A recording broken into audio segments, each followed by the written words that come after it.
KUHP, Kitab Undang-Undang Hukum Acara Pidana, yang sekarang kita pakai, kita gunakan adalah Kitab Undang-Undang Hukum Acara Pidana dengan diterbitkannya Undang-Undang Nomor 8 tahun 1981. Yang kalau dihitung sejak 1981 sampai sekarang 2025 sudah berusia 44 tahun. Oleh karenanya apabila sekarang ada keinginan dari pemimpin kita di legislatif maupun di eksekutif untuk melakukan perubahan terhadap Undang-Undang Nomor 8 tahun 1981 tentang KUHP tersebut, ini adalah hal yang sangat reformis. Namun tentunya reformasi yang akan dilakukan terhadap KUHP yang sekarang kita pakai dan kita sebut sebagai KUHP lama ini tentu harusnya mengatur lebih baik di KUHP yang baru nanti. Apa saja kira-kira di dalam rancangan undang-undang KUHP baru itu yang perlu diatur agar aturan-aturan yang diatur di KUHP lama itu agar menjadi lebih baik, lebih melindungi, lebih memayungi semua pihak? Kalau saya bisa mengkategorikan kepada beberapa hal. Yang pertama adalah kaitan waktu proses hukum terhadap laporan pengaduan yang disampaikan oleh korban harus jelas waktu proses hukumnya. Ada kepastian dalam pengaturan proses hukumnya. Yang kedua adalah kontrol, di mana dalam hal ini kontrol yang dimaksud adalah pengawasan terhadap proses peradilan yang sudah berlangsung, yaitu melalui pra-peradilan yang di dalam KUHP lama, yaitu Undang-Undang Nomor 8 tahun 1981, tidak terlalu detail diatur dan sangat merugikan kepentingan dan hak asasi tersangka. Yang ketiga, mengenai aturan penangkapan, penahanan, penyadapan, dan penyitaan, di mana harus diatur lebih baik lagi agar kepentingan-kepentingan terlapor tersangka lebih berkeadilan. Kemudian yang keempat adalah peran dan kedudukan advokat di dalam penyidikan, mana di dalam KUHP lama itu sangat lemah mengenai posisi dan kedudukannya dalam penyidikan di dalam melindungi dan membela hak-hak kliennya.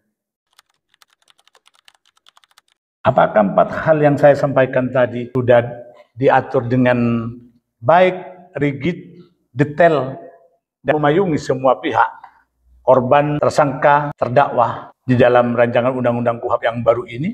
Ternyata tidak. Seperti yang saya sampaikan bahwa di dalam rancangan undang-undang KUHP yang baru sama sekali tidak diatur mengenai waktu proses hukum yang harus diselesaikan oleh penyidik, oleh penyelidik apabila ada laporan pengaduan yang disampaikan oleh korban atau yang mewakili. Sama sekali belum diatur di dalam rancangan undang-undang KUHP baru. Yang kedua, pengaturan soal pra-peradilan masih sama dengan KUHP lama.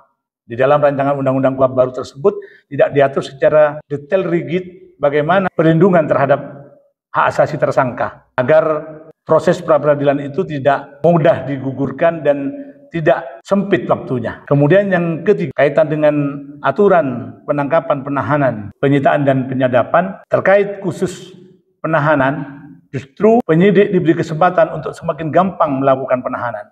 Sehingga oleh karenanya di rancangan undang-undang KUHP baru ini belum ada niat, belum ada will untuk memberikan keadilan kepada tersangka dalam rangka menghormati atau melindungi hak asasi tersangka. Berikutnya juga sama sekali tidak diatur dengan rigid, detail, dan berkeadilan terkait dengan kedudukan advokat di dalam penyelidikan maupun penyidikan. Padahal kita ketahui bahwa advokat adalah salah satu aparat penegak hukum yang kedudukannya sama dan selevel dengan Kepolisian Republik Indonesia, Kejaksaan Republik Indonesia, maupun hakim.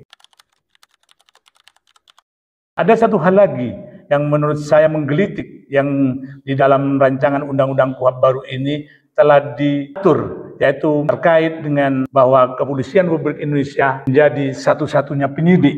Ini adalah pemikiran yang setback menurut saya dari ahli-ahli yang ikut serta menelurkan rancangan undang-undang KUHP baru ini.